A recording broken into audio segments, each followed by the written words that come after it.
Want to decorate a German chocolate cake with me? Let's go. So first I'm going to start off with the infamous German chocolate cake frosting, which I'm making from scratch, of course, with just some really basic ingredients, some melted butter, evaporated milk, egg yolks, brown sugar, vanilla. I'm going to cook that until it boils for a little while, until you get those bubbles going. And I totally feel witchy whenever stuff starts bubbling, like it makes me want to like cackle, but you know, maybe that's just because it's October. I'm going to do the scrape test where I'm basically scraping the back of my spatula to see if it's thickened enough for me, and then I take it off the heat. I throw in the coconut shavings and the pecans, and it is good to go, and it's going to chill in the fridge for a few hours. While that's chilling, I'm actually going to get started on my cake layers. This cake is 5 layers tall, and this was just a technique I wanted to try. This cake was just like a thank you cake for a friend. And so I wanted to try to use techniques that I had been thinking of, but didn't ever actually want to, like, you know, take my chances on, like for a real cake order or anything.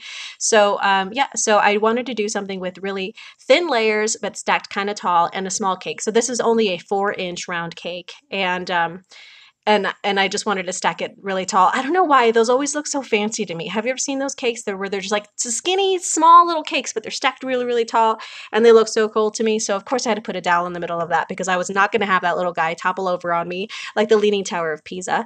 So here I have actually chilled this in the freezer maybe 3 times by now. So the first coat you saw, that was the crumb coat. That's when it was really wobbly, and you'll see that the cake gets more stable and more stable as I put on all the layers. That's because I'm chilling it for, I don't know, about 30 minutes between each layer.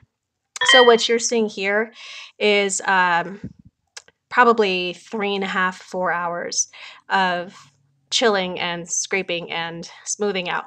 So yeah, so now it's finally looking really good. I think this is my last layer of buttercream frosting, and this is when the cake actually starts to look really nice and neat. And I'm actually going to put all kinds of stuff all over the outside of this cake. So I don't know why I try to make it look so perfect. Like you see here, I'm going to be patching and filling little holes until it looks completely polished and clean. And that's just because that's the way I like to decorate cakes. And I was also trying to see how stable I can get this tall, skinny little cake to go. So here I am, just kind of finishing touches, and then I'm going to put on all kinds of different stuff. So I wanted to try this spoon drip method. I've usually in the past used like a drip bottle where I put the chocolate in the bottle and then I do like these perfectly even little drips. But this way I wanted it to look more natural or kind of sloppy and fun, and this was just so cool to me, and I haven't gotten the chance to try that yet, so this cake was perfect for that. Then I just put the German chocolate cake frosting on the very top so that you know what cake you're looking at, what kind of cake it is at least.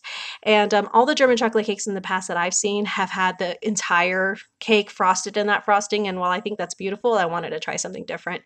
And here I'm using one of my favorite techniques where I'm just using a wet, clean knife to clean the entire cake board so that none of the frosting that made it onto the board was left there at the very end. And here I am making just a nice, pretty little rope border around the bottom to give it a finishing look. Let me know what you think. I had so much fun making this cake. Thank you so much for watching, and I hope you have a fabulous day. Bye-bye.